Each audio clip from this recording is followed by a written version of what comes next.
আমরা 1 মিনিটের মধ্যে আমাদের যে হিউম্যান রেসপিরেটরি অর্গানটা আছে এটা নিয়ে আমরা স্টাডি করব। দেখো, আমাদের রেসপিরেশনের কথা শুনেই যেটা প্রথমে মাথায় আসে সেটা হচ্ছে লাংস। তাহলে লাংসের পজিশনটা কোথায়? লাংস আমাদের থোরাক্সে আছে। সেটা স্টার্টিং পয়েন্ট কি? এপিগ্লটিস মানে শ্বাসনালী। আস্তে আস্তে কি জানি ল্যারিংস মানে যেখানে ভয়েস বক্স থাকে। আস্তে আস্তে নিচে নামলে আমরা দেখতে পাবো কি ট্রাকিয়া, যেখানে সিসেপ্ট হায়ালিন কার্টিলেজ দেখতে পাওয়া যায়। আর T5 পজিশনে ওটা দুটো ভাগে ভাগ হয়ে যায় এবং তখন সেটাকে আমরা বলি ব্রোঙ্কাস বা ব্রোঙ্কি। এরপরে যে ছবিটা আছে ওটা বুঝতে গেলে হয়তো আমাদের একটু অসুবিধা হতে পারে, ঠিক আছে? সেই জন্য সেই ছবিটাকে আমি একটু বড় করে এখানে দেখিয়েছি। দেখো, ব্রঙ্কাসের পরে যেটা পড়ে সেটা হচ্ছে প্রাইমারি ব্রঙ্কিওল, তারপরে পড়ে সেকেন্ডারি, তারপরে টার্সিয়ারি, লাস্টে পড়ে হচ্ছে ইনিশিয়াল টার্মিনাল, ঠিক আছে?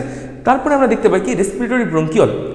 যত আমরা নিচের দিকে যাচ্ছি রেসপিরেটরি ব্রঙ্কিওলের পরে পড়ছে হচ্ছে আমাদের অ্যালভিওলার ডাক্ট, ঠিক আছে? তারপরে পরে হচ্ছে অ্যালভিওলার স্যাক, আর আলটিমেটলি যেটা আমার লাংসের স্ট্রাকচারাল অ্যান্ড ফাংশনাল ইউনিট সেটাতে যাই আমরা, সেটাকে বলি অ্যালভিওলিক বা অ্যালভিওলাই, যেখানে গিয়ে আমাদের গ্যাসিয়াস এক্সচেঞ্জটা হয়।